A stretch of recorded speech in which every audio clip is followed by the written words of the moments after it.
All right, the one arm row. It's just like a regular two arm row, but we're using one arm. So what's the difference? The twist or the anti-twist is really what's going on. When we're back here, if I come way back, I'm out of the screen here, so let me just shorten the band up and do it like this. The band wants to pull me in, okay? Not only does it want to pull my arm like I normally would, even with a two arm row, what I focus on, we talked about in other videos, retraction, okay, getting this arm set, but then pulling. But because I've got one arm, there's this rotation factor. And what I'm doing is I'm fighting the rotation, so anti-rotation, I'm getting some little core work involved with my row. Now I may also choose to program it where I rotate with the row as well, a little more of an athletic integrated motion. So that's some other things that we can do with the one arm row. By the way, if you don't have a handle or are using a really heavy band, great way to do this is put one hand in like this, and then put your hand in, not one hand, obviously one hand, and then you're gonna kind of scoop. You see how I can do the OK sign, and the band's right there. Now I can do my one arm row, okay?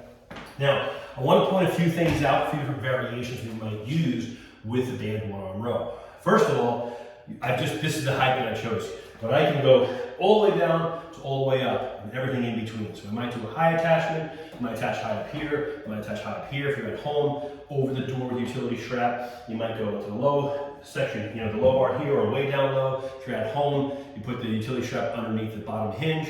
Okay, so we can change the angle of the row and how we're pulling it, but the rules are all the same. So first, we've always got with every kind of row, we're deciding, are we doing a 4-part or a 2-part? Meaning, are we letting the shoulder blade go, and then retracting the shoulder blade, then pulling with the lat, pushing the elbow back, that's 2. 3 would be releasing the lat, and then 4 would be letting the shoulder blade go. That's one variation. The other variation is to lock it in and just do the lat pull, pushing the elbow back, okay? I might call out in the programming where you might choose. If we're using a real heavy load, we typically go with 2-part. With a lighter load, oftentimes we'll bring in that 4-part. Now, with the one arm, we may also at times choose anti-rotation versus allowing rotation. So our traditional one arm row, if you just see that, is typically going to be anti-rotation, okay? I would typically say if we're going to kind of add a rotation component, let the body go and we rotate. Now the other thing to look out for in the one arm row is the stance, especially as the band gets heavier.